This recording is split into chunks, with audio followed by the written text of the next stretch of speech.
Okay, so let's take a look at angle strain in cycloalkanes. We left off with strain properties of acyclic alkanes last time. So besides torsional and steric strain, conformations of cycloalkanes are affected by angle strain. So what happens is, what you're going to see is that when carbons are constrained in a ring structure or a cyclic structure, sometimes the bond angles between the carbons are going to have to change as you go from a 5 to 6 membered ring, etc. and so on. So we're going to have deviations from the ideal 109.5 degree tetrahedral carbon bond angles. Okay, so when you have more than 3 atoms in the ring, these compounds are also not flat, and what they do is they will sort of change their shape in a manner that will mainly reduce the strain that is involved. So, excuse me. So, when you have 3 carbons together, you're going to have 60-degree bond angles, and that's going to be pretty strained. And 4 carbons in a ring, you have 90-degree bond angles, again, very far away from 109.5. And notice the other extreme. When you get to really large rings, you're now up to 144 degrees, right, in the shape of this geometric figure, and that also is is getting pretty far from the ideal 109.5. So what cycloalkanes will do, for instance, cyclobutane, it will actually not be flat, and it will try to compensate for how far apart the carbon-carbon bond angles are from 109.5 by changing its shape, by puckering. Okay, so by going a non-planar, these molecules are able to avoid strain.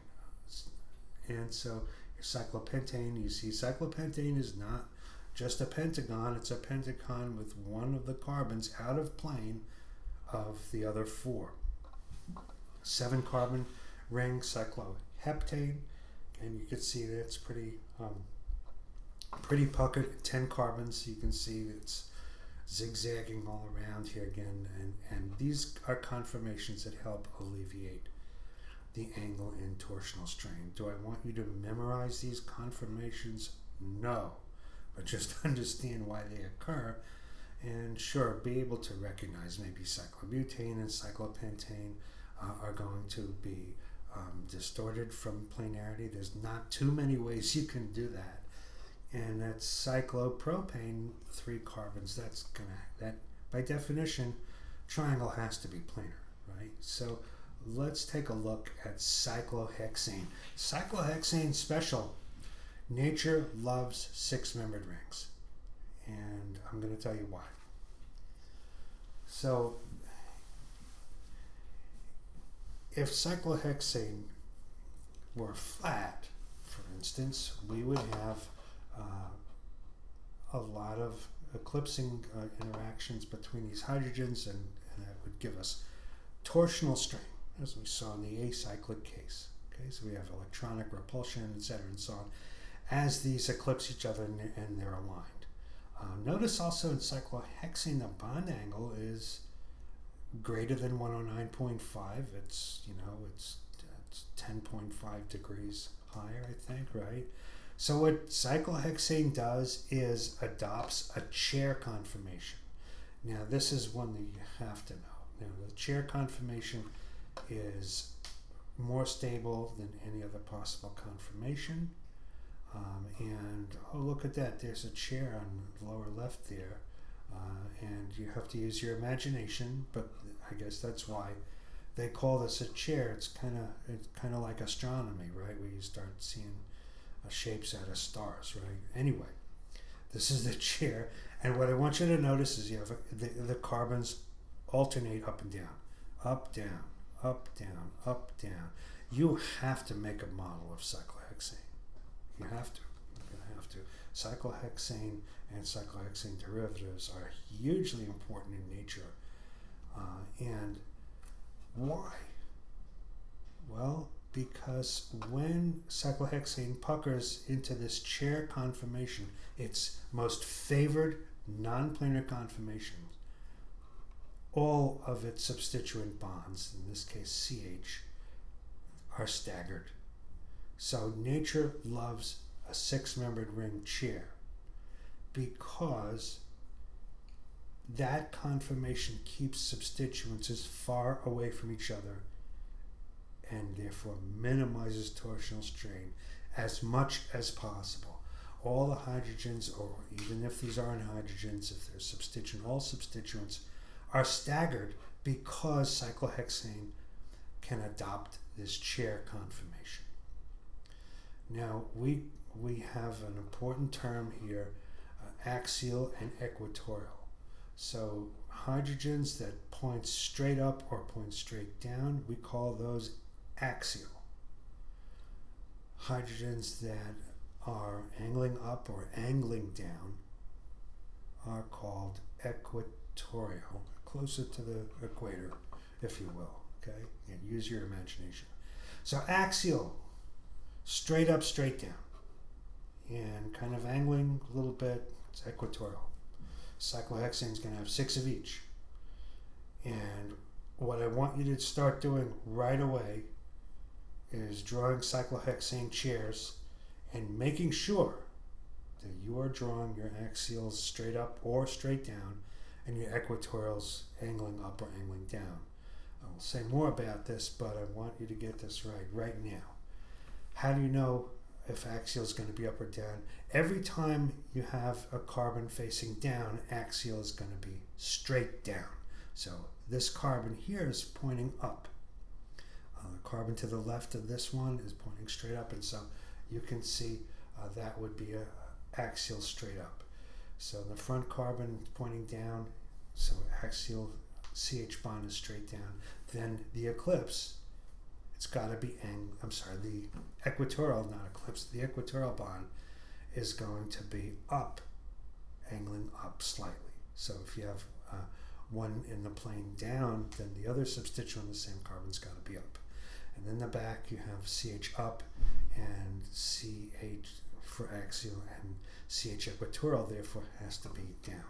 All right, let's look a little more closely at this.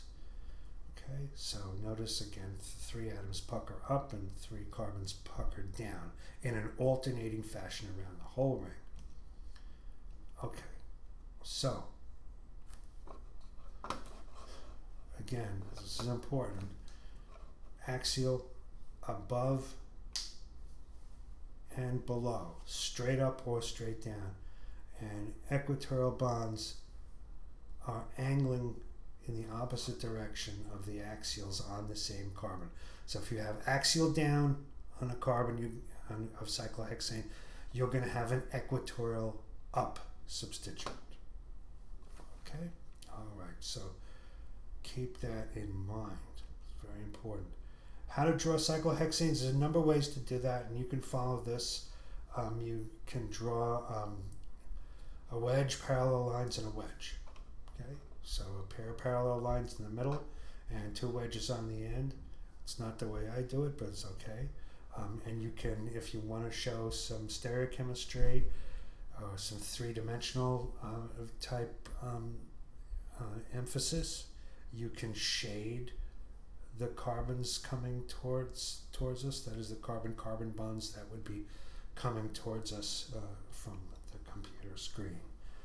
And notice that you want to have your 3 up and 3 down carbons and have them really be different from each other. Have the up ones up and the down ones down, just like you want the axials to either be straight up above the ring or straight down below the ring plane. Okay, and again, on the up carbons you have axial up substituent.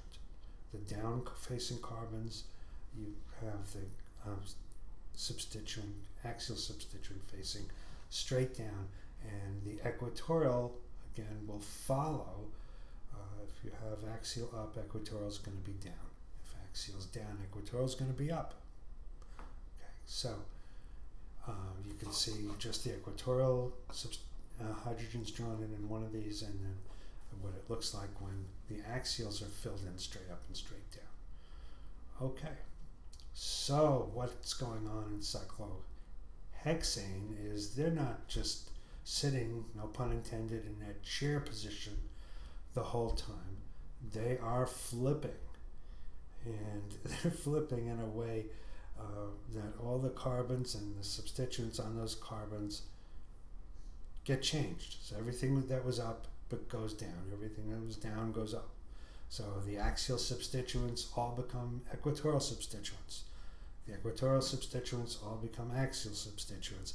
And this goes on and on and on. And room temperature, these chairs are flipping back and forth, right? And in the middle, what they have to go through in order to interconvert from one chair form to the other chair form, you have to go through a higher energy conformation called the boat. Again, you have to use your imagination. It's not really, it doesn't look that much like a boat, but probably more so than the chair does. So the boat form, as you can see, is going to be a higher energy conformation. Why? Because you've now got carbon-carbon bonds that are more eclipsing, right, than you do in these conformations. So, and when you have your substituents on these carbons, which you do, they're going to, you can introduce some steric strain as hydrogens point towards the middle there. Okay, so there are two chair conformations, right? And which one's preferred? Well, we would prefer larger substituents to be equatorial. So when you have your two possible chair conformations, right, the one of lower energy is the one that has its bulkier substituents in the equatorial position. Right, remember, everything that's equatorial goes axial and vice versa during this interconversion process.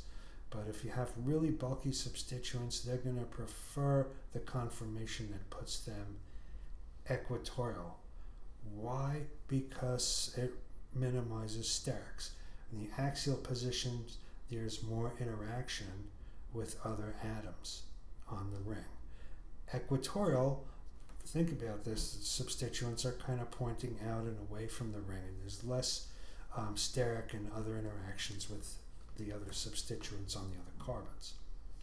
So equatorial substituents are favored, and the boat conformation is the intermediate conformation in between the two extremes chair conformations, and that's less stable. It's greater in energy by 7 kcal per mole than the forms than the two chair forms, and the boat is destabilized by, as we said, torsional strain, because you have more eclipsing type interactions, and then there's a steric strain because in the interior you have these, look at those two flagpole hydrogens that are there. Again, you need to make models of these and see this for yourself with your own hands. You can do this kind of thing at home and do it in class. It is important. It's a lot more important than you may realize. And being able to understand line drawings on paper and what they really look like in three-dimensional space is something that we're going to be learning. All right, so drawing substituted cyclohexanes to recap. Again, the carbon's up, substituent that's axial goes up. Equatorial, by default, goes down. So if you have an axial up, you're going to have an equatorial down. If you have an equatorial down on the same carbon, it's going to be an axial substituent up, no matter what the substituents are, carbons, hydrogens, etc. and so on. Okay, it's always going to be true. You're never going to have two axials on the same carbon or two equatorials. If you draw something axial, then the other substituent's got to be equatorial. And in the opposite plane. You can't have both up or both down. Okay, so when we ring flip, as we said, if you're gonna do a ring flip, you're going to draw everything that was axial equatorial, and everything that was equatorial is going to be axial. Okay, so that gives the other conformation. So the two chair conformations of cyclohexane are different, right? So they're not equally stable. That is, we're talking not about cyclohexane, but substituted cyclohexanes. Okay, so in larger, when you have axial substituents like methyl groups, what we have are 1,3 diaxial interactions. And what we're talking about here is, say, this methyl group is on carbon 1, it's axial. 2 carbons away, they're going to be axial hydrogens. They are eclipsing each other, and you have a larger substituent eclipsing those hydrogens, and so that is higher in energy than when the methyl groups are equatorial, where they're not out there eclipsing other bonds. I think these carbon to the methyl groups are not eclipsing other bonds. So the equatorial conformation is more stable than the axial substituent. Again, as we've said, the reason being these 1,3 diaxial interactions. And so let's take a look at this in 3D. Again, you want to do this yourself. Here's our methyl group that's equatorial.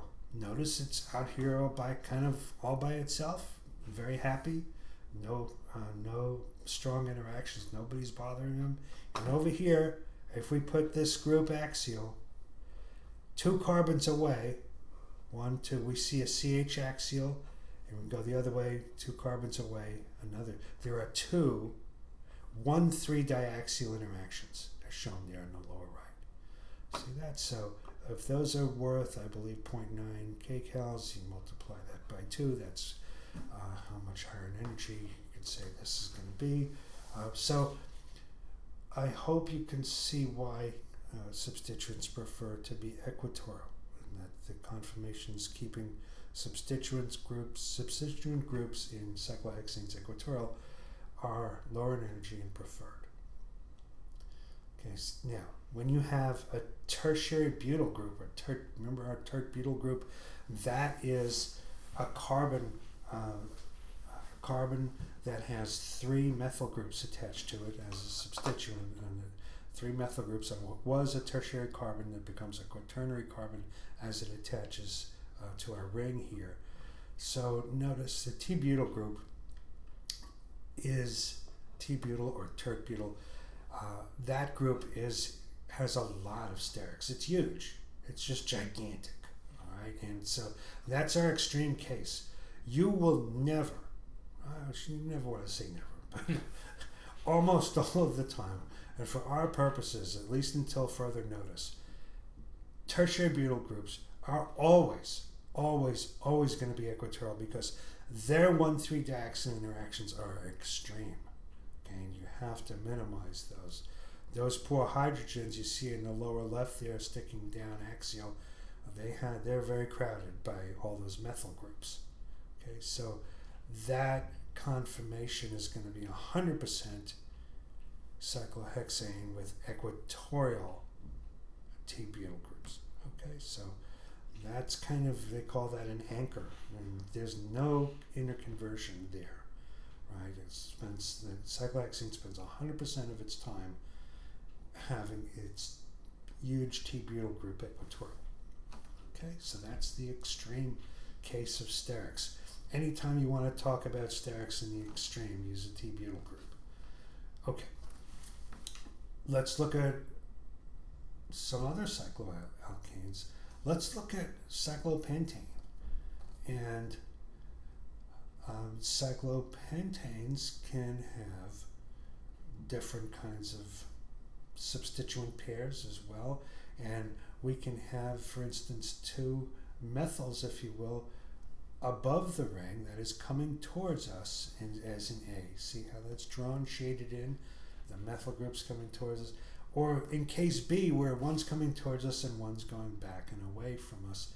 And same side, we call that cis.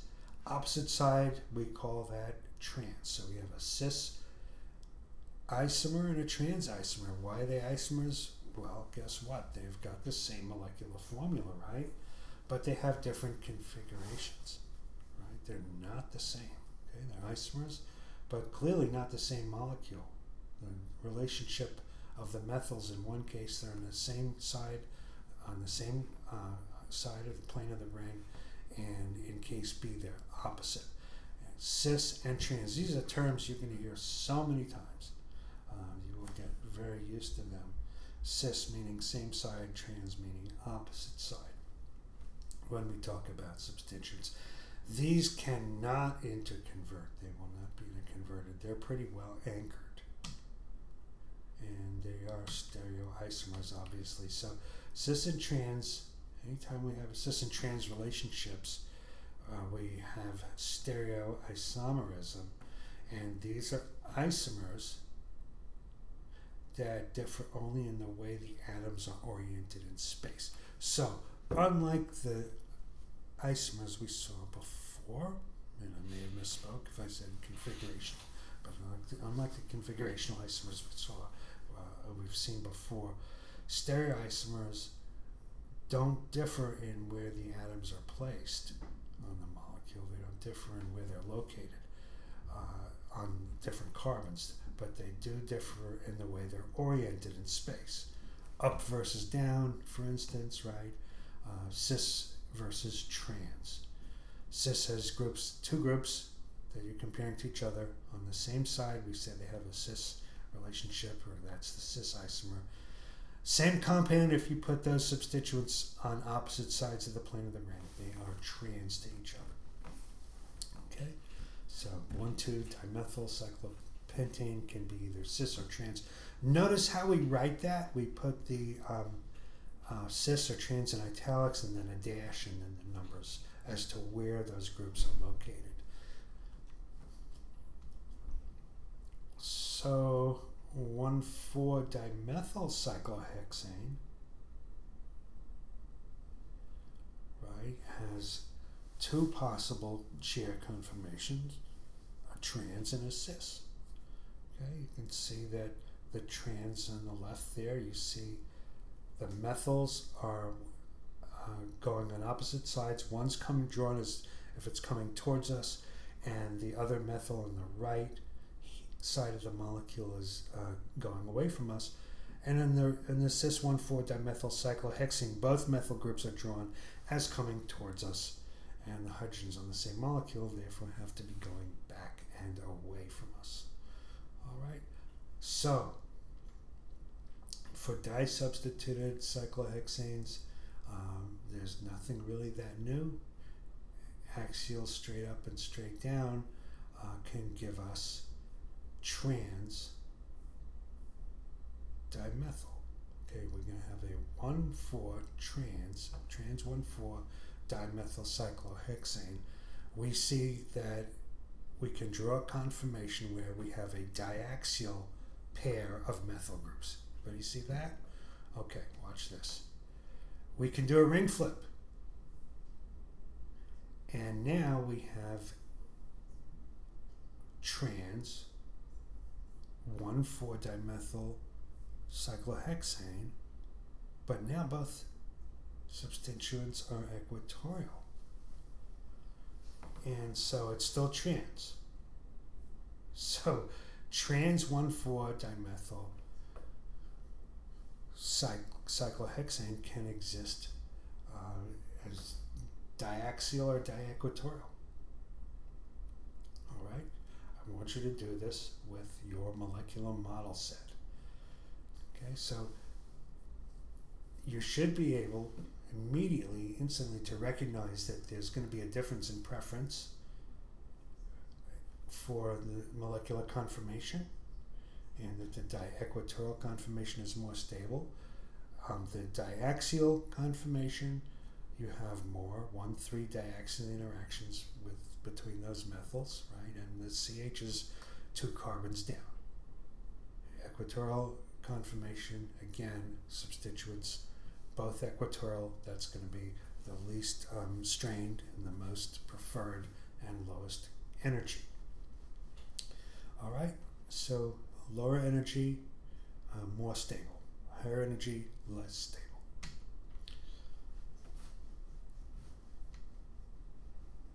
Let's take a look at the cis isomer. So we can draw the cis isomer, conformation number 1, as one axial and one equatorial. Let's do the ring flip. Look what we get. We get one axial and one equatorial. So we didn't really change the relationship of the substituents, right, to each other. In each case, we have one axial and one equatorial. And so these conformations are equally stable and interconvertible. Okay? Whereas when we go from a diaxial to a diequatorial, as we saw in trans 1,4-cyclohexane, that's not the case.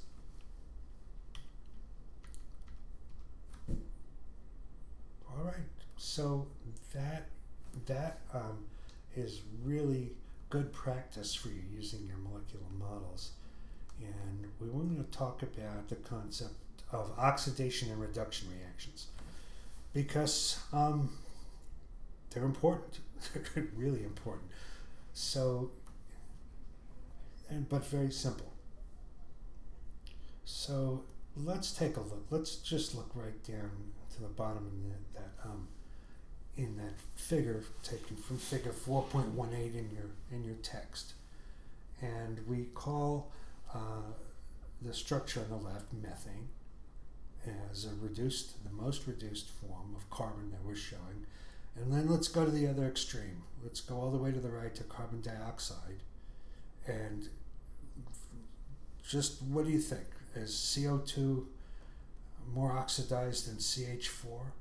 Well, yeah, it's got more oxygens, so it's that simple. All right, so oxidation has to do with replacing CH bonds with CO bonds also. So let's put it more general. If we increase the number of CH bonds, right, we're going to be reducing. We're going to put the compound in a reduced state.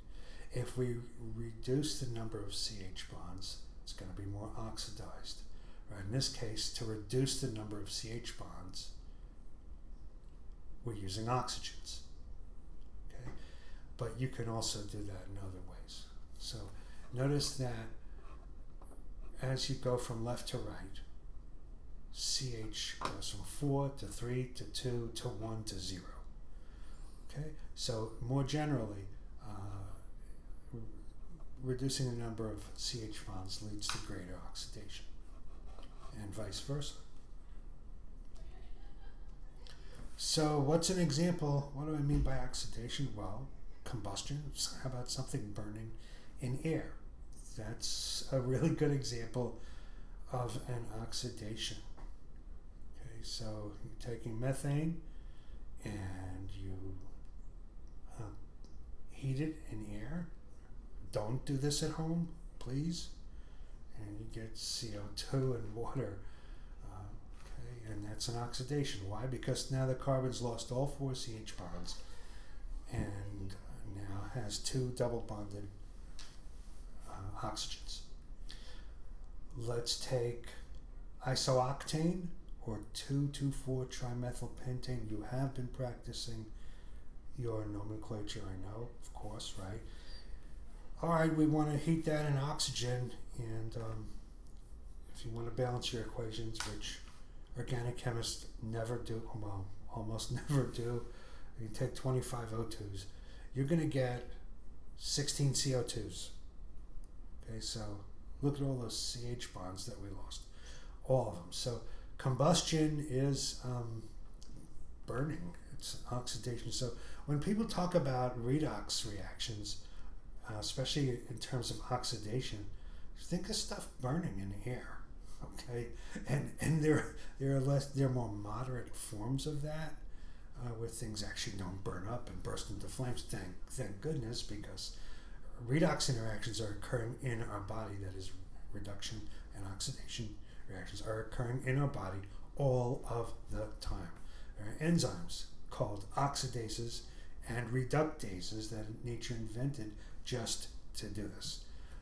And so oxidation, where something actually burns up, that's an extreme case. In nature and in the lab, we know how to do those kinds of reactions without catching things on fire, hopefully. So one kind of molecule that gets reduced and oxidized, one class of molecules are lipids. And lipids are encompass a huge family of molecules, and you'll learn more about this in Organic 3, but studying alkanes right now, that's very important to introduce this.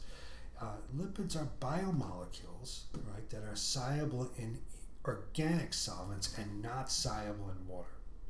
Now think about that. We usually think of biology being water friendly and occurring in water and aqueous environments, and we think of organic solvents and that sort of thing as not having much to do with what goes on in living systems. And so how do we arrive at lipids from organic solvents? So to get lipids is very broadly defined as compounds that can be extracted into organic solvents from biological media. So if you have a tissue or something and you put it in a blender, people do this, and you extract it, you then add some organic solvent in the water and the oil separates in the oily organic part, you'll have lipids, right? And lipids are organic compounds that exist in biological media that have many important properties. Cholesterol, for instance, is a lipid. Cholesterol, you see in the bottom right there, and cholesterol is a steroid. Okay? And so, how can these exist if we're whatever great percentage of us is water? How does cholesterol? Well, cholesterol builds up in nonpolar membranes, so where there are other lipids.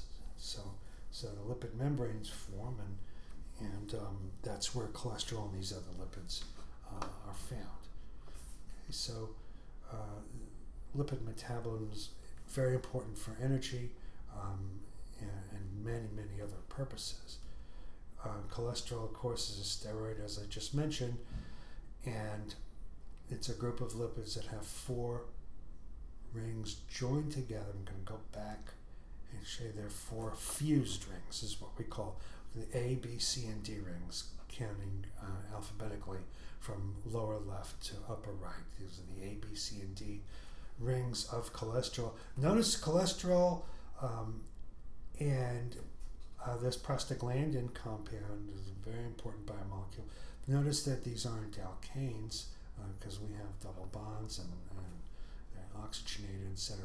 But are these reduced or oxidized alkanes? Well, compared to the alkane versions of these, if you will, they are oxidized.